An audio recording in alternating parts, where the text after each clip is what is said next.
Di sebuah kota kecil di prefektur Nagano, berdiri sebuah stasiun kereta tua bernama Stasiun Hoshikawa. Bangunannya tidak besar, hanya 2 peron sederhana dengan atap kayu yang mulai memudar warnanya. Pada musim dingin, angin dari pegunungan berembus tajam melewati celah papan, membawa aroma salju dan suara lonceng kecil dari toko-toko di sekitarnya. Namun, yang paling dikenal dari stasiun itu bukanlah keretanya, bukan pula pemandangannya, melainkan seekor kucing abu-abu bermata kuning yang selalu duduk di bangku kayu dekat pintu masuk. Orang-orang memanggilnya Sora. Tidak ada yang benar-benar tahu sejak kapan Sora muncul. Beberapa pegawai lama mengatakan ia sudah ada sejak bertahun-tahun lalu, bahkan sebelum mesin tiket otomatis dipasang. Yang lain bersumpah pernah melihatnya masih kecil, bersembunyi di bawah mesin minuman saat hujan deras. Apapun kebenarannya, Sora kini seperti bagian resmi dari stasiun Hoshikawa, seperti papan jadwal kereta atau suara pengumuman yang bergema setiap pagi. Setiap hari, Sora duduk di tempat yang sama, memperhatikan orang-orang datang dan pergi. Ia melihat siswa sekolah menengah berlari sambil membawa roti di mulut, pegawai kantor dengan jas hitam yang mengantuk, nenek-nenek yang membawa tas belanja, serta pasangan muda yang terkadang tertawa terlalu keras.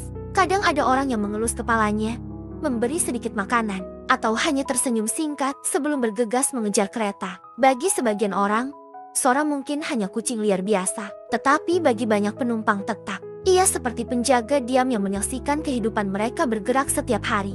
Di antara para penumpang itu, ada seorang wanita tua bernama Yamamuro Keiko, yang selalu datang setiap pukul 7 pagi.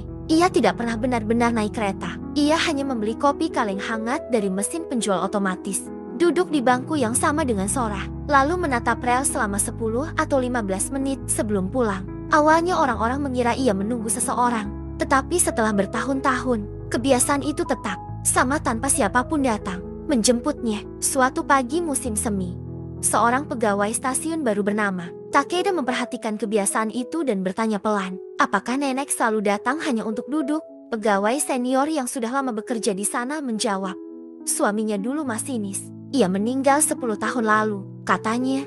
Selama masih bisa datang ke stasiun, rasanya seperti belum benar-benar berpisah. Takeda tidak berkata apa-apa lagi. Ia hanya melihat Sora yang sedang melingkarkan ekornya di kaki wanita tua itu, seolah memahami sesuatu yang tidak bisa dijelaskan manusia. Hari-hari di stasiun Hoshikawa berjalan lambat, hampir seperti waktu yang lupa bergerak. Namun, setiap kereta yang datang selalu membawa cerita baru. Ada seorang pemuda yang berangkat ke Tokyo untuk pertama kalinya demi pekerjaan impiannya. Seorang gadis SMA yang diam-diam menangis karena harus pindah sekolah. Seorang ayah yang memeluk anaknya terlalu lama sebelum pintu kereta tertutup. Sora melihat semuanya tanpa pernah ikut pergi. Orang-orang sering berkata, kucing itu pasti bosan duduk di situ terus. Tetapi, sebenarnya tidak ada yang tahu apa yang dilihat Sora dalam diamnya. Suatu sore musim gugur, seorang anak kecil kehilangan tiketnya dan mulai menangis di dekat pintu masuk. Ibunya panik mencari-cari di dalam tas, sementara antrean di belakang mereka semakin panjang. Sora mendekat dan duduk tepat di samping anak itu, mengeluarkan suara merpelan. Anehnya, anak itu berhenti menangis dan mulai mengelus bulu lembutnya. Beberapa menit kemudian, tiket itu ditemukan terselip di saku jaket kecilnya. Orang-orang yang melihat hanya tertawa ringan, dan ibunya berulang kali membungkuk berterima kasih kepada petugas, kepada orang-orang di antrean, bahkan kepada Sora. Sejak hari itu, banyak penumpang mulai percaya bahwa kehadiran kucing itu membawa semacam ketenangan kecil bagi stasiun. Musim berganti, salju datang dan pergi, tetapi Sora tetap berada di tempatnya. Hingga suatu hari, rumor mulai beredar bahwa jalur kereta Hoshikawa mungkin akan ditutup karena jumlah penumpang semakin sedikit. Pengumuman resmi belum keluar, namun para pegawai sudah membicarakannya dengan suara pelan di ruang istirahat. Jika stasiun itu benar-benar ditutup, semua orang akan dipindahkan ke kota lain. Dan bagaimana dengan Sora? Pertanyaan itu muncul di benak banyak penumpang tetap. Beberapa siswa bahkan bercanda ingin menculiknya agar tetap dilawat. Tetapi tidak ada yang benar-benar yakin siapa yang berhak memutuskan. Sora, yang selalu tampak seperti milik semua orang, tiba-tiba terasa seperti makhluk yang bisa hilang kapan saja. Pada suatu pagi musim dingin, papan pengumuman akhirnya dipasang.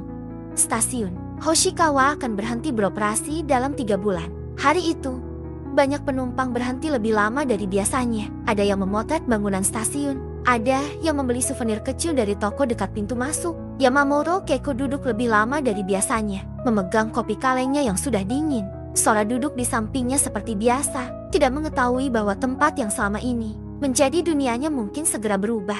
3 bulan berlalu dengan cepat. Pada hari terakhir operasi stasiun, banyak orang datang hanya untuk mengucapkan selamat tinggal. Ada bunga kecil diletakkan di dekat papan nama. Beberapa pegawai lama bahkan menitikan air mata saat kereta terakhir berangkat. Namun, yang paling ramai dikerumuni adalah bangku kayu dekat pintu masuk tempat Sora biasanya duduk. Seorang pemilik kafe di dekat stasiun akhirnya mengumumkan bahwa ia akan merawat Sora di tokonya setelah stasiun tutup. Dia sudah jadi bagian kota ini, katanya sambil tersenyum.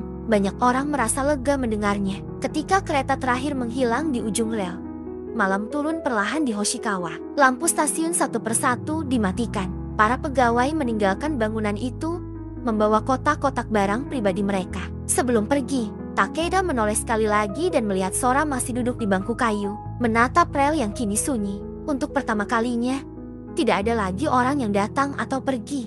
Namun keesokan paginya, ketika matahari musim dingin muncul di balik pegunungan, pintu kafe kecil di depan bekas stasiun terbuka. Di ambang pintu, Sora duduk dengan tenang, memperhatikan orang-orang yang berjalan menuju halte bus baru di seberang jalan. Beberapa dari mereka berhenti sebentar, tersenyum, dan mengelus kepalanya sebelum melanjutkan perjalanan. Rel kereta mungkin telah berhenti, tetapi orang-orang tetap pergi dan datang dalam cara yang berbeda. Dan seperti sebelumnya, Sora tetap di sana menjadi saksi kecil dari kehidupan yang tidak pernah benar-benar berhenti bergerak.